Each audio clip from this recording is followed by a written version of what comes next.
യുക്രൈനുള്ള സൈനിക സഹായം താൽക്കാലികമായി നിർത്തിയ അമേരിക്ക. വൈറ്റ് ഹൌസ് ഉദ്യോഗസ്ഥരാണ് ഇക്കാര്യം മാധ്യമങ്ങളോട് വെളിപ്പെടുത്തിയത്. ട്രംപ് സെലൻസ്കി ചർച്ച അലസിപ്പിരിഞ്ഞതിന് പിന്നാലെയാണ് അമേരിക്കയുടെ നീക്കം. മധു കൊട്ടാരക്കര തയ്യാറാക്കിയ റിപ്പോർട്ടിലേക്ക്.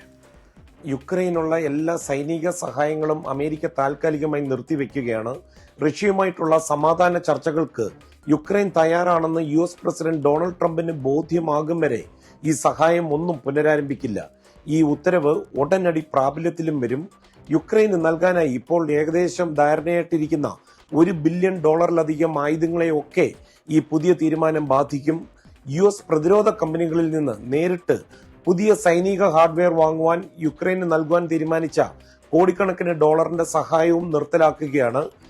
US പ്രസിഡന്റ് ഡൊണാൾഡ് ട്രംപും യുക്രൈൻ പ്രസിഡന്റ് വ്ളാദിമിർ സെലൻസ്കിയും തമ്മിൽ കഴിഞ്ഞ വെള്ളിയാഴ്ച വൈറ്റ് ഹൌസിൽ നടന്ന കൂടിക്കാഴ്ച ചൂടേറിയ വാഗ്വാദങ്ങളിൽ കലാശിച്ചതോടുകൂടിയാണ് ഇത്തരം ഒരു തീരുമാനം അമേരിക്കയുടെ ഭാഗത്തു നിന്ന് ഉണ്ടായിരിക്കുന്നത്.